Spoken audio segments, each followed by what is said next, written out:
안녕하세요, 구독자 여러분. 구독과 좋아요는 채널 운영에 큰 힘이 됩니다. 안녕하세요. 평소 판이나 유튜브 사연을 잘 챙겨보는 35살 여성입니다. 저는 얼마 전에 참 바보 같은 인생을 살았으면서도 제 인생의 전환점을 맞게 되었답니다. 요즘엔 파혼이 이혼보다 낫다는 말이 있죠?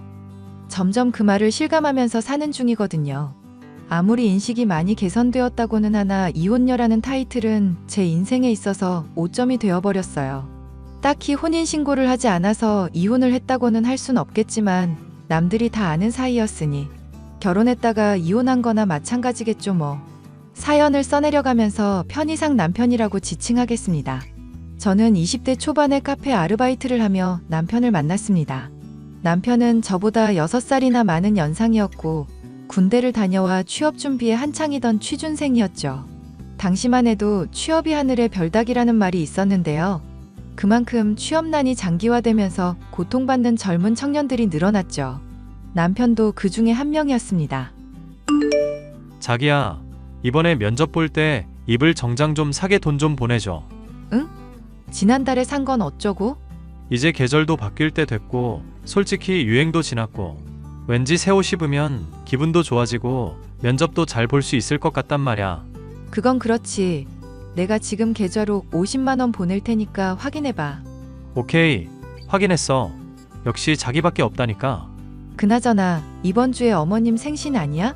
뭐라도 해드려야 하는 거 아니야? 글쎄, 내가 벌어둔 돈이 없으니까 딱히 뭘 해드린다는 생각은 안 해봤어. 우리 엄마가 많이 바라는 스타일은 아니잖아. 아니야. 여자들 마음은 그게 아니지. 작은 선물이라도 하나 사드려야지. 내가 돈이 어디 있어서 선물을 싸. 이렇게 너한테 매번 빌려 쓰는 형편에. 이게 왜 빌리는 거야? 다 미래를 위한 투자인 거지. 내가 벌면 되니까 너무 부담 갖지 마. 역시 자기는 쿨해서 좋아. 내가 나이값 못한다고 욕먹는데도 자기만 생각하면 힘이 불끈불끈 난다니까. 그래서 어머니 선물은 뭘로 해드리면 좋을까? 안 그래도 저번에 백화점에서 목걸이 세트 보시던데 그게 가격이 좀 나갔어. 얼만데 그래? 80 얼마 했던 것 같아. 근데 솔직히 요즘 금값도 많이 떨어졌고. 이왕 해드리는 거 좋은 거 해드려. 내가 100만 원 더 보낼 테니까. 꽃이라도 한 다발 더 사드리고. 허튼데 쓰면 안 된다? 알겠어. 그나저나 오늘은 일 늦게 끝나. 늘 그렇지. 손님들이 가야 끝나는데 끝날 기미가 안 보인다. 하필 동창 모임이라네. 그럼 오늘 저녁에도 못 보겠네. 면접 준비해야 해서 잠깐이라도 보려 했더니. 어쩔 수 없지 뭐. 다음에 보자고. 나 손님이 불러서 가봐야 해. 수고해. 네, 여러분들이 보시기에도 제가 호구 같죠? 22살쯤에 아르바이트를 하며 남편을 만나 첫눈에 반한 뒤로 무엇에 홀렸는지 남편의 뒷바라지를 자처했어요. 부모님은 당연히 결사반대하셨지만 워낙 확고하게 굴었던 탓에 저를 지지해주며 남편과의 동거를 허락하셨습니다. 남편은 오랜 시간이 지났음에도 불구하고 취업이 잘 안 되는 모양이었습니다. 저는 낮에는 부모님이 운영하시는 마트에서 일을 하고 저녁부터 새벽녘까지는 호프집에서 일을 했어요. 그리고 주말에는 택배 아르바이트를 하며 생계를 책임지고 있었습니다. 제가 대학을 가지 않은 이유는 책상에 가만히 앉아서 공부하는 게 적성에 안 맞기도 했고 부모님을 따라 사업이라는 걸 해보고 싶은 이유였습니다. 부모님은 동네에서 작은 마트를 운영하고 계셨어요. 남들은 마트가 뭐 대수냐고 하지만 이래봬도 부모님은 전국에 체인점이 30개가 넘는 마트를 운영하고 계십니다. 30살이 다 되어가는 나이에도 변변찮은 직업도 아니고 밤낮 없이 일만 하는 딸이 불쌍하셨는지 원래 직원들이 받는 월급보다 조금 더 쳐주셨고 덕분에 생활은 모자람 없이 할 수 있었어요. 아가, 저번에 현성이 통해서 선물 잘 받았다. 어머, 어머니 너무 잘 어울리세요. 역시 어머니가 보시는 안목이 있으시죠. 현성 씨가 언급해줘서 제가 수월하게 골랐어요. 아주 만족스러워. 그런데 이제 너네들 슬슬 결혼할 때 되지 않았어? 아직 현성 씨 직장도 안 다니고 저희도 지금이 더 좋기도 하고요. 자리 잡고 나서 천천히 생각해 보게요. 아니, 그래도 그렇지야 너희들이 알고 지낸 시간이 몇 년인데 그러다 나이 다 까먹고 애도 안 낳고 그럴라고? 에이, 아니죠. 현성 씨 취직하고 자리 잡으면 바로 할 거예요. 안 그래도 이번에 합격 못하면 죽어야 된다면서 아주 이를 갈더라. 이번에 대기업에만 3군데 지원했다며. 아유, 그 놈의 새끼 눈만 높아서. 솔직히 이왕 취직하는 거 좋은데 하면 좋죠. 그러다 너 떼놓치고 후회할 일 생긴다. 준비 안 되어 있어도 이때다 싶으면 하는 거야. 그러다 좋은 사람 놓치고 후회하지 말고. 오빠랑 저랑 보낸 세월이 얼만데요. 아, 그리고 지난번에 챙겨주신 반찬 잘 먹었습니다. 그래, 그렇다면 다행이고. 우리 현성이 굶지 않고 잘 챙겨줘서 나도 반찬 해다 줄만 난다. 그리고 너 요즘 수입 좀 어떠니? 저야 뭐 똑같아요. 부모님 가게에서 일하고 밤에도 아르바이트 다니고요. 그래서 우리 아들 잘 챙겨주기나 하겠니? 너무 일만 하면서 지내도 못 써. 차라리 너도 현성이처럼 어디 회사에 취직하는 건 어때? 에이, 저는 어디 한 군데에 얽매이는 게 싫어요. 오히려 이런 게 더 생동감 있고 좋은데요. 걱정 마세요, 어머니. 우리도 형편이 좋은 건 아니라서 많이 보태주질 못한다만 그래도 어디 가서 기죽지 않게 해줘야 한다. 아, 그리고 이번에 그 집 전세로 돌렸다며? 누구 명의로 했니? 제 명의로 했어요. 대출 안 받고 하느라 정말 죽을 뻔했어요. 아니, 왜 우리 아들 명의로 안 하고? 제 돈 들어갔으니까 제 명의로 했죠. 오빠가 아직 수입이 있는 게 아니니까요. 그리고 애초에 제가 살던 집이라서요. 그래도 그렇지. 남자 기죽이지 말아라. 나중에 회사 들어가면 번듯하게 전셋집이라도 있어야 하잖니. 거의 10년 가까이 남편을 뒷바라지하면서 단 한 번도 힘들다는 생각을 한 적은 없었습니다. 불평 한 번 없이 그럴 수 있었던 건 남편에 대한 믿음이 확고했기 때문이에요. 그렇게 여느 때와 다름없이 일상을 보내고 있었습니다. 그러다 남편이 좋은 소식을 전해왔죠. 드디어 원하던 회사에 최종 합격을 하게 된 겁니다. 당장 다음 주부터 신입사원 교육받으러 가야 한다길래 축하 파티를 해줄 시간도 빠듯하겠더라고요. 저와 제 부모님, 그리고 시어머니는 그동안 고생했다며 남편에게 축하 인사를 전해주기 바빴어요. 저는 따로 만날 시간은 없고 해서 직장 다니면서 입고 다닐 옷 사라고 200만 원을 보내주었고, 저희 부모님도 축하 선물이라며 지갑은 두둑히 채워 다니라며 300만 원 보내주셨고요. 그런데 말입니다. 남편이 대기업에 취직한 탓인지 어느샌가 분위기가 싹 바뀌더라고요. 물론 시어머니도 저를 대하는 태도가 많이 달라지셨어요. 자기야, 오늘도 야근이야? 신입사원이 맨날 그렇지 뭐. 아직 일도 배워야 하고 처리할 게 한두 가지가 아니야. 그렇다고 이렇게 일을 많이 시켜? 이번 주만 해도 벌써 집에 못 들어온 지 2일째인데. 낸들 알아. 위에서 이렇게 하라는 걸 어떡해. 아니, 나는 걱정돼서 물어본 거지. 월급도 박봉인데 조금 편하게 쉬게 해주지. 회사 일이 그렇게 만만한 줄 알아? 자기랑 이렇게 연락하는 순간에도 보고서 하나는 더 만들어야 돼. 나 바쁘니까 나중에 연락해. 그래.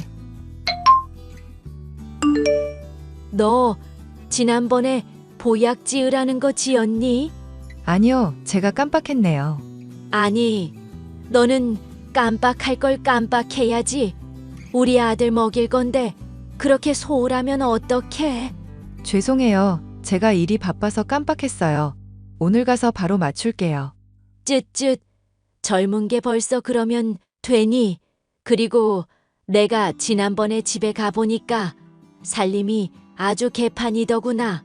너는 그동안 뭐 했던 거니? 저도 밤낮 없이 일하면서 오빠 뒷바라지하고, 오빠도 취업 준비하느라 밤낮 없어서 저희가 집안일에 많이 손을 못 댔어요. 너 우리 아들한테 집안일 시켰어? 네? 원래 분담해서 했었는데요. 뭐, 그게 무슨 말 같지도 않은 소리야. 귀하게 자란 우리 아들 손에 물을 묻혔다고? 그러니까 애가 취업이 늦어지지 취업 준비만 해도 모자란데 집안일까지. 어휴, 내가 복장이 터진다. 터져. 어머니, 너무 그렇게 말씀하지 마세요. 원래 집안일은 누구 하나 몰아서 하는 게 아니잖아요. 그리고 오빠가 자발적으로 도와준다고 하는 건데. 제가 하지 말라고 해도 하는데 어떡해요? 으이구, 자랑이다. 이제 대기업 다니는데 받들어 모시고 살아야지. 너 그러다가 진짜 큰일 난다. 어머니, 요즘엔 같이 하는 게 트렌드예요. 남자도 집안일 할 줄 알아야 한다고요. 다 필요 없다. 내가 오늘은 이렇게 넘어가는데 너 우리 아들한테 일 시켰다가는 내 손에 죽어. 어머니, 그렇게까지 말씀하실 필요는 없잖아요. 저 조금 서운해지려고 해요. 서운해봤자지.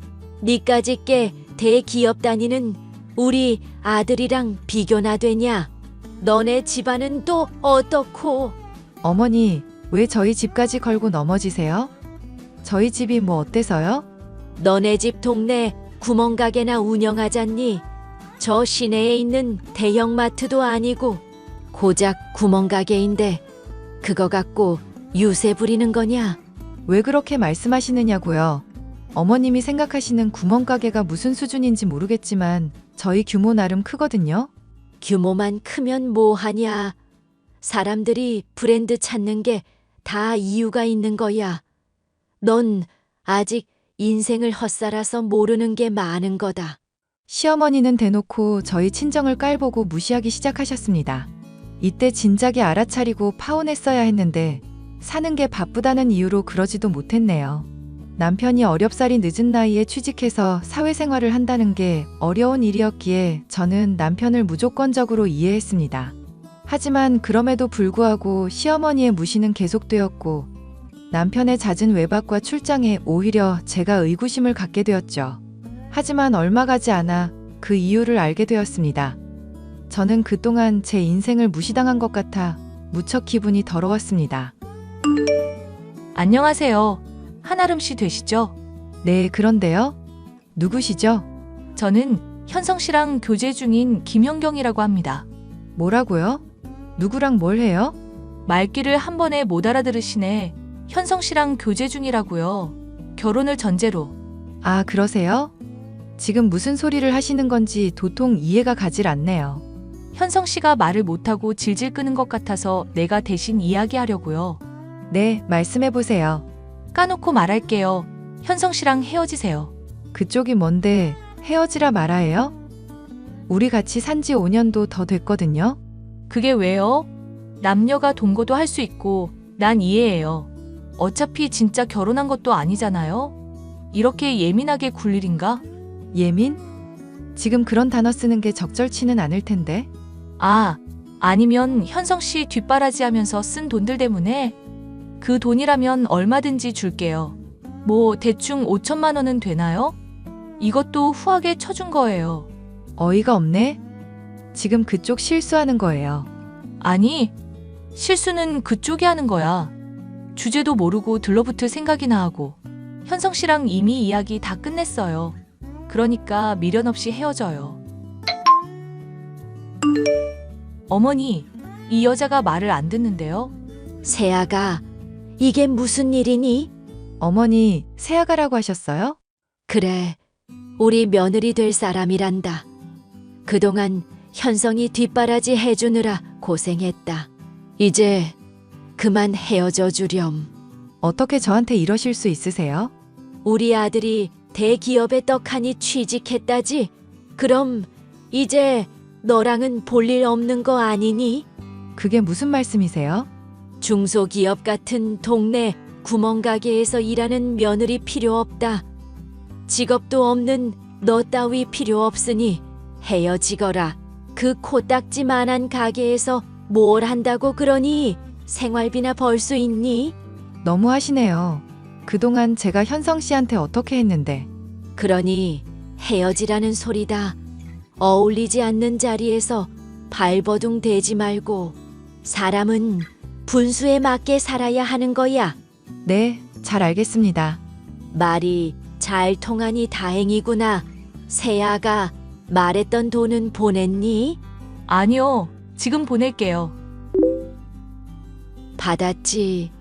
이제 잘 먹고 떨어지거라. 네, 어머님이 원하시는 대로 해드릴게요. 정말 후회할 짓 하시는 건데 제발 후회하시길 바랄게요. 반응이 왜 그러니 찜찜하게. 아무튼 이제 내 아들 근처에 얼씬도 하지 마렴. 저는 더 이상 자존심에 상처내기 싫었습니다. 10년 가까이 남편을 뒷바라지하며 얻은 결과가 고작 이것뿐이라는 사실에 절망했지만 이렇게 무너져버리면 부모님이 더 가슴 아파할 것 같았습니다. 제 자존심이야 금방 회복하면 되는 문제였지만 부모님께 이 문제를 어떻게 설명드려야 할지 감이 안 잡히더군요. 우선은 애써 태연하게 행동했습니다. 남편과는 결혼에 대한 뜻이 맞지 않아 헤어졌다고 대충 둘러대면서 말이죠. 때마침 부모님은 경영일선에서 물러나고 싶다는 의사를 밝히셨어요. 그러면서 저도 사회생활을 오래 했으니 이제는 사업을 물려받아도 될 것 같다며 저에게 경영 수업을 받으라 하셨죠. 남들이 보기엔 보잘것없는 슈퍼마켓이지만 대기업에서도 저희 마트를 인수하고 싶어하는 수준이었어요. 그렇게 어이없는 이별과 함께 저는 부모님께 사업을 물려받았고 1년 정도의 시간이 흐른 뒤 엄청난 매출 기록을 세우며 승승장구하고 있었죠. 연 매출로 따지면 200억이 넘는 수준이었습니다. 누구처럼 잘릴 걱정 안 하고 허튼 짓만 안 하면 돈이 술술 들어오게 되는 수준이었죠. 자기야, 잘 지냈어? 이게 누구야? 박현성 씨랑 최정자 씨 아니야? 오랜만이네요. 말하는 뽐새 좀 봐라. 다름이 아니라 기니 할 말이 있어서 연락했다. 이미 끝난 사이에 무슨 할 말이 더 남아있나요? 아름아, 내가 그동안 정말 죽을 죄를 지었다. 그러니 우리 다시 시작하지 않을래? 어디서 개가 짖나? 내가 네가 고생한 건 새까맣게 잊고 그년한테 홀려서 잠시 정신이 어떻게 됐었나 봐. 그러니 이제 그만 날 좀 바라봐 줄래? 그래, 보아하니 너도 솔로인 것 같은데 아직 마음 안 변했으면 다시 시작하렴. 나한테 무례하게 굴었던 건 다 용서해 주마. 진짜 지랄도 풍년이네요. 이보세요. 정신 안 차려요? 그러지 말고 나랑 다시 시작하자. 들어보니까 너 부모님 마트 인수해서 잘 되고 있다며? 연매출이 장난 아니던데. 신문에 난 A마트가 너네 마트 아니야? 맞아. 그걸 이제 알았니? 사실 나 해고당했어. 나랑 만났던 그 여자가 우리 회사 사람인데 유부녀였지 뭐야. 난 정말 모르는 일이었고 어쩌다 보니 상황이 이렇게 된 건데. 우리 다시 시작하면 내가 밑바닥에서 다시 시작할게. 그러니까 우리 다시 만나자. 응? 진짜 얻어맞아야 정신을 차릴래? 내가 왜 너랑 다시 시작해? 그렇게 가버릴 땐 언제고 이제 와서 딴소리야. 나는 돈 벌어야 되니까 꺼져줄래? 아니, 잠깐 A마트라고 했니? 네, 그런데요. 동네 구멍가게라면서요? 왜요? 저희 가게에 관심 있으세요? 아니, 그거 전국에 체인점만 수십 갠데 너 왜 그런 걸 말을 안 했니? 제가 이런 걸 다 일일이 말해야 해요? 그리고 마트 사업하고 있다고 누누이 이야기했는데 귀등으로도 안 듣고 개무시한 건 그쪽인데요? 이제 와서 이러는 이유가 뭐예요? 아, 당신 아들 꽂아달라고? 아니, 이번에 몇백억 매출 났다고 기사 난 것도 봤다. 금전적인 여유가 있는 집안이면 진작에 말을 하지. 난 그저 동네 마트 운영하는데 잘난 척 하는 줄 알았잖니. 아휴, 우리 며느리가 A마트 사장이라니. 당신 정말 대단하더라. 이제 내 마음 받아주는 거야. 아주 북치고 장구치고 잘하시네요. 누가 다시 만난대요? 누가 다시 합친대요? 왜들 난리지? 계속 연락하면 스토킹으로 신고할 거예요. 아니, 그러지 말고 아가, 우리 이야기 좀 들어봐. 꺼지세요. 이 망할 놈의 인간들아. 남편은 만나던 내연녀와 불륜 관계인 사실을 회사에 들키고 말았고 그로 인해 이미지가 실추되었다며 권고사직을 당했다고 합니다. 그 뒤로 마땅한 일을 찾기 어려웠던 남편은 일용직이며 온갖 아르바이트를 전전하다 저에게 연락을 한 거였어요. 유부녀한테 뒤통수 맞은 남편 놈도 웃기지만 자신의 정체를 철저하게 숨겼던 그 여자가 참 대단하게 느껴지더라고요. 이래서 다들 죽이 잘 맞는 사람을 만나야 한다고 말하나 봅니다. 남편은 그 뒤로도 끈질기게 연락해오며 제게 사랑을 갈구하더라고요. 제가 하도 받아주질 않으니 나중에는 돈 받은 거 토해내라며 악다구니까지 썼습니다. 저는 그들이 전화해서 말하는 내용, 저에게 한 행동들을 모두 증거로 남겨놓았고 언제든 신고할 수 있도록 준비를 마쳤습니다. 그랬더니 진짜 큰일이라도 나는 줄 알았는지 코빼기도 안 보이더라고요. 그 뒤로는 지금까지 제 할 일하며 잘 지내고 있습니다. 얼마 전에는 아는 분의 소개로 맞선을 보기도 했고요. 상처가 많은 저를 아주 따뜻하게 보듬어주는 고마운 사람입니다. 좋은 감정을 갖고 있고 올해가 지나면 행복한 소식을 전해드릴 수 있지 않나 싶네요. 남편 놈과 시어머니는 잠시 대기업에 근무하던 시절에 무리하게 대출받아 집을 사버린 탓에 매달 대출이자만 200 가까이 되는데 직장에서 잘린 남편은 어렵사리 일용직을 전전하며 그 이자를 메꾸고 있다고 하네요. 그리고 시어머니도 식당에서 설거지 일을 시작하셨다는 소식을 들었어요. 이럴 때 자업자득이라는 말을 쓰나 봅니다. 제 사연은 여기까지입니다. 들어주셔서 감사합니다.